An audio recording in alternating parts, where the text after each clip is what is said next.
Hello everyone, this is Sunil power. Welcome to learning time Telugu. మనం ఈ రోజున టార్గెట్ గ్రూప్ డి సంబంధించినటువంటి టాపిక్స్ అయితే మాట్లాడుకున్నాం. 2025 మనం టాప్ 20 టాపిక్స్ అయితే ఒక వీడియో చేయడం జరిగింది. దానిలోని ఒక్కొక్క టాపిక్ డిస్కస్ చేసుకుంటూ వస్తున్నాం. ఇది థర్డ్ టాపిక్, మూడో టాపిక్. ఇప్పటి వరకు అయితే 2 టాపిక్స్ చెప్పడం జరిగింది. చూడని వాళ్ళు ఒకసారి మన ఛానల్లోకి వెళ్ళైతే చూడండి. ముందుగా టాపిక్ లోకి వెళ్లే ముందు మనకి టెలిగ్రామ్ గ్రూప్ లింక్ కింద డిస్క్రిప్షన్ ఇస్తాను, అలాగే ఇన్స్టాగ్రామ్ ఐడి ఇస్తాను. తప్పకుండా రెండింటిలో కూడా జాయిన్ అవ్వండి. అలాగే ఇప్పటి వరకు ఎవరైనా మన ఛానల్ కనుక సబ్స్క్రైబ్ చేసుకోకపోతే సబ్స్క్రైబ్ చేసుకోండి. ఈరోజు వచ్చేసరికి classical dances. So classical dances, so ఎవరైనా సరే క్లాసికల్ డాన్సెస్ నేమ్స్ వరకు సో ప్రతి ఒక్క ఛానల్లో కూడా అందరూ కూడా చెప్తారు. బట్ మనం ఏంటంటే ఈరోజు అసలు క్లాసికల్ డాన్సెస్ లో మెయిన్ ఎవరున్నారు అంటే ఫాదర్ ఆఫ్ భరతనాట్యం, లేదంటే ఫాదర్ ఆఫ్ ఒడిస్సీ, ఇలా ఎవరు ప్రముఖులు ఉన్నారు, వాళ్ళకి ఎలాంటి అవార్డ్స్ వచ్చినాయి, వాటన్నిటి గురించి కూడా ఈరోజు మనం మాట్లాడుకుందాం. ముందుగా కనుక చూసుకుంటే అసలు dances Bharatanatyam, Kathak, Odissi, Manipuri, Mohiniyattam, Kathakali, Kuchipudi and Sattriya. So వీటి గురించి, వీటిలోని ఇంపార్టెన్స్ ప్రతి ఒక్క పాయింట్ కూడా మనం మిస్ కాకుండా అయితే మాట్లాడుకుందాం. మొదటగా వచ్చేసరికి చూసుకుంటే కూచిపూడి. కూచిపూడిలో ప్రముఖులు ఎవరంటే గురువు వెంపాటి చిన్న సత్యం గారు. సో ఈయన ఈ కూచిపూడిలో ప్రావీణ్యులు, అలాగే గుర్తింపు పొందిన వ్యక్తి అనమాట. ఈయనకి పద్మభూషణ్ అవార్డు 1998లో, అలాగే సంగీత్ నాటక్ అకాడమీ అవార్డు 2001లో అయితే రావడం జరిగింది. ఎందుకు పర్టికులర్ గా ఇవి మాట్లాడుకుంటున్నాం అంటే, మనకి ఒక పర్సన్ నేమ్ అడిగి ఆ పర్సన్ దేనికి సంబంధించిన వాడు అంటే కూచిపూడి, భరతనాట్యం దేనికి సంబంధించిన వాళ్ళు అడగటం ఒక క్వశ్చన్. అలాగే ఎవరిని అడుగుతారు అంటే పర్టికులర్ గా అవార్డ్స్ ఎవరికైతే వచ్చినాయో వాళ్ళని అడగటం జరుగుతుంది. అందుకని వాళ్ళకి వచ్చిన అవార్డ్స్ కూడా మనం మాట్లాడుకుంటున్నాం. పద్మభూషణ్ అవార్డు, అలాగే సంగీత్ నాటక్ అకాడమీకి సంబంధించినటువంటి అవార్డు. ఈ 2 అవార్డులు కూడా ఈ గురు వెంపాటి చిన్న సత్యం గారికి అయితే రావడం జరిగింది. ఈయన రిలేటెడ్ టు చెన్నైకి సంబంధించినటువంటి వ్యక్తి. ఈయన చెన్నై అంటే ప్రస్తుతం ఉన్నటువంటి చెన్నైకి సంబంధించినటువంటి వ్యక్తి. నెక్స్ట్ వచ్చేసరికి సేమ్ కూచిపూడి నుంచి మరొక వ్యక్తి వి సత్యనారాయణ శర్మ. ఈయనకు వచ్చేసరికి 3 అవార్డులు అయితే రావడం జరిగింది. 1970లో పద్మశ్రీ, 1961 అండ్ 1967లో వచ్చేసరికి సంగీత్ నాటక అకాడమీ, అలాగే కలీడ్స్ సమన్ ఇన్ 1988. ఇలా ఈయనకి 3 అవార్డులు అయితే రావడం జరిగింది. ఈయన సత్యనారాయణ శర్మ అనే ఆయన విజయవాడకు సంబంధించినటువంటి వ్యక్తి. ఈయన రిలేటివ్ ఆంధ్రప్రదేశ్ విజయవాడకు సంబంధించినటువంటి వ్యక్తి. నెక్స్ట్ వచ్చేసరికి భరతనాట్యం రుక్మిణీదేవి గారు వచ్చేసరికి ఈవిడికి 2 అవార్డులు రావడం జరిగింది. పద్మభూషణ్ 1956లో ఇచ్చారు, అలాగే సంగీత్ నాటక్ అకాడమీ అవార్డు 1967లో అయితే ఇవ్వడం జరిగింది. ఈ రుక్మిణి గారు వచ్చేసరికి మధురైకి సంబంధించినటువంటి వ్యక్తి. మధురైకి ఈయన పుట్టిన ప్రదేశం వచ్చేసరికి మధురై. అంటే రుక్మిణి గారు ఏ రిలేటెడ్కి సంబంధించిన అంటే భరతనాట్యం, అలాగే మధురైలో జన్మించారు. నెక్స్ట్ వచ్చేసరికి భరతనాట్యం తంజోర్ బాలా సరస్వతి గారు. సో ఈవిడికి వచ్చేసరికి బాలా సరస్వతికి వచ్చేసరికి పద్మవిభూషణ్, సంగీత్ నాటక్ అకాడమీ, ఈ 3 అవార్డులు కూడా అయితే రావడం జరిగింది. ఈ బాలా సరస్వతి రిలేటెడ్ టు మద్రాస్. అంటే ఇప్పుడున్నటువంటి చెన్నై, అప్పుడు మద్రాస్ అనేవాళ్ళు. ఈయన చెన్నైకి సంబంధించినటువంటి వ్యక్తి. నెక్స్ట్ వచ్చేసరికి పద్మసుబ్రహ్మణ్యం. సో పద్మసుబ్రహ్మణ్యం వచ్చేసరికి వీళ్ళకి పద్మశ్రీ, అలాగే పద్మభూషణ్ అవార్డ్స్ అయితే రావడం జరిగింది. దాదాపుగా అన్ని రంగాల్లో కలిపి 100 అవార్డుల వరకు కూడా రావడం అయితే జరిగింది. ఈ పద్మసుబ్రహ్మణ్యం ఏ రాష్ట్రానికి సంబంధించిన వాళ్ళంటే మద్రాస్, సేమ్ చెన్నైకి సంబంధించినటువంటి పర్సన్ అనమాట. అంట తమిళనాడు స్టేట్ అడిగితే తమిళనాడు, లేదంటే మద్రాస్. నెక్స్ట్ వచ్చేసరికి మోహినియాట్టం వచ్చేసరికి కళామండల, అలాగే కళానికుట్టు. సో వీళ్ళకి వచ్చేసరికి సంగీత నాటక అవార్డు రావడం అయితే జరిగింది. వీరు రిలేటెడ్ టు మోహినియాట్టం అంటే కేరళకి సంబంధించినటువంటి వ్యక్తులు అనమాట. వీళ్ళు కేరళకి సంబంధించినటువంటి వ్యక్తులు.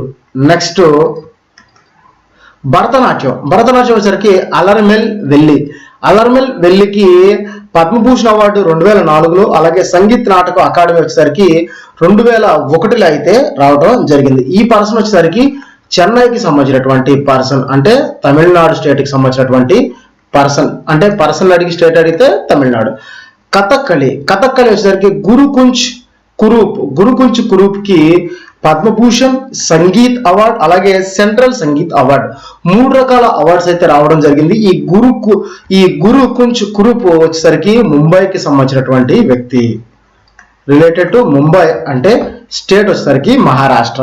నెక్స్ట్ ఒడిస్సీ వచ్చేసరికి మొహాపాత్రకి పద్మశ్రీ, పద్మభూషణ్, పద్మవిభూషణ్ అలాగే సంగీత్ నాటక అకాడమీ ఈ 4 అవార్డ్స్ కూడా అయితే రావడం జరిగింది. ఈ పద్మశ్రీ వచ్చేసరికి 1974, పద్మభూషణ్ 1988, పద్మ విభూషణ్ 2000, సంగీత్ వచ్చేసరికి 1966 అలాగే 1991లో కూడా అవార్డు అయితే రావడం జరిగింది.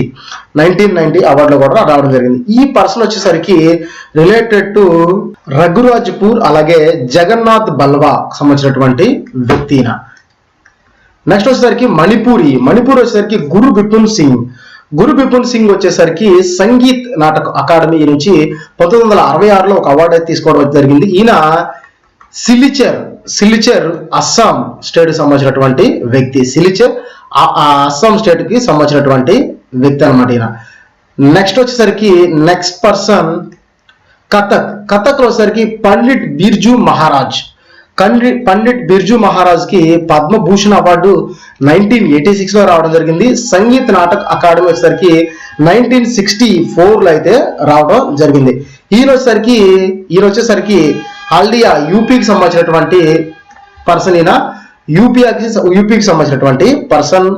నెక్స్ట్ వచ్చేసరికి కథక్ కుమారి కమల వచ్చేసరికి ఈవిడ మెడ్రాస్ కి సంబంధించినటువంటి పర్సన్. పద్మభూషణ్ అవార్డు 1970 అలాగే సంగీత్ అవార్డు 1968లో రావడం జరిగింది. నెక్స్ట్ వచ్చేసరికి కథక్ సావన నారాయణ్ వచ్చేసరికి పద్మశ్రీ 1992, సంగీత్ 1999, 2000 ఇట్లే అవార్డు రావడం జరిగింది. ఈ 3 అవార్డ్స్ కూడా రావడం అయితే జరిగింది. ఈయన వెస్ట్ బెంగాల్ కి సంబంధించినటువంటి పర్సన్. కోల్కతా వెస్ట్ బెంగాల్. నెక్స్ట్ వచ్చేసరికి సితారాదేవి వచ్చేసరికి Kalidas Samman award 1995, Padmashri 1973, Sangeet Natak academy award 1969 ఈ 3 అవార్డులు కూడా అయితే రావడం జరిగింది. ఈ పర్సన్ వచ్చేసరికి సితారాదేవి బిలాంగ్స్ టు కోల్కతా అంటే వెస్ట్ బెంగాల్ కి సంబంధించినటువంటి పర్సన్. నెక్స్ట్ వచ్చేసరికి భరతనాట్యం అండ్ ఒడిస్సాకి ఈ రెండిట్లో కూడా ప్రముఖులు సోనాల్ మాన్సింగ్ కి పద్మవిభూషణ్ అవార్డ్స్ అలాగే సంగీత్ నాటక్ అకాడమీ కూడా అవార్డు నుంచి కూడా అవార్డ్స్ రావడం అయితే జరిగింది. ఈయన సోనాల్ మాన్సింగ్ వచ్చేసరికి ముంబైకి సంబంధించినటువంటి పర్సన్. ముంబై అంటే మహారాష్ట్రకి సంబంధించినటువంటి పర్సన్. నెక్స్ట్ వచ్చేసరికి ఈ భరతనాట్యం అలాగే కథాకళి రెండింటిలో కూడా మృణాలిని సారాభాయ్ వచ్చేసరికి ప్రాణులు. ఇక్కడ ఈ మృణాలిని సారాభాయ్ కి పద్మశ్రీ, పద్మభూషణ్, సంగీత్ నాటక్ అకాడమీ ఈ 3 అవార్డ్స్ కూడా రావడం అయితే జరిగింది. ఈ పర్సన్ వచ్చేసరికి మృణాలిని సారాభాయ్ ఈ పర్సన్ వచ్చేసరికి మనకి చెన్నైకి సంబంధించినటువంటి వ్యక్తి అంటే తమిళనాడుకి సంబంధించినటువంటి వ్యక్తి. నెక్స్ట్ వచ్చేసరికి యామిని కృష్ణమూర్తి భరతనాట్యం అలాగే కూచిపూడి కూడా ప్రావీణ్యులు. పద్మశ్రీ, పద్మభూషణ్, పద్మవిభూషణ్, సంగీత్ నాటక్ అకాడమీ ఈ 4 అవార్డులు కూడా ఈ యామిని కృష్ణమూర్తికి అయితే రావడం జరిగింది. ఈ యామిని కృష్ణమూర్తి రిలేటెడ్ టు మదనపల్లి ఎక్కడుంది? ఆంధ్రప్రదేశ్ లోని మదనపల్లికి సంబంధించినటువంటి వ్యక్తి. నెక్స్ట్ వచ్చేసరికి ఫ్యూజన్ కి సంబంధించినటువంటి ఉదయ్ శంకర్. ఇది చాలా ఇంపార్టెంట్. ఈ ఒక్క పర్సనే దీనికి సంబంధించినటువంటి వ్యక్తి ఉన్నాడు కాబట్టి గుర్తుపెట్టుకోండి. ఉదయ్ శంకర్ పద్మవిభూషణ్ అలాగే సంగీత్ నాటక అకాడమీ, క్రియేటివ్ డాన్స్ అకాడమీ ఇక్కడ కొరియోగ్రఫీ అయినా.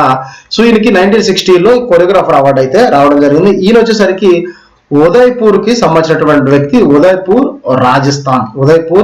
రాజస్థాన్ కి సంబంధించినటువంటి వ్యక్తి. ఇది మనకి ఈ క్లాసికల్ డాన్సెస్ కి సంబంధించినటువంటి అన్ని కూడా. సో వీటిలో చూసుకుంటే భరతనాట్యం, కథక్, ఒడిస్సీ, మణిపూరి, మోహినియాట్టం, కథకళి, కూచిపూడి, సత్రియ అలాగే ఫ్యూజన్ కి సంబంధించింది మనం మాట్లాడుకున్నాం. వీటన్నిటిని కూడా మనం మాట్లాడుకోవడం అయితే జరిగింది. సో వీడియో నచ్చితే తప్పకుండా మీరు ఛానల్ని సబ్స్క్రైబ్ చేసుకోండి. అలాగే మీ యొక్క ఒపీనియన్ని కామెంట్ సెక్షన్లో అయితే తెలియచేయండి. ఇప్పటి వరకు ఎవరైనా మా ఛానల్ సబ్స్క్రైబ్ చేసుకోకపోతే సబ్స్క్రైబ్ చేసుకోండి. Thank you for watching.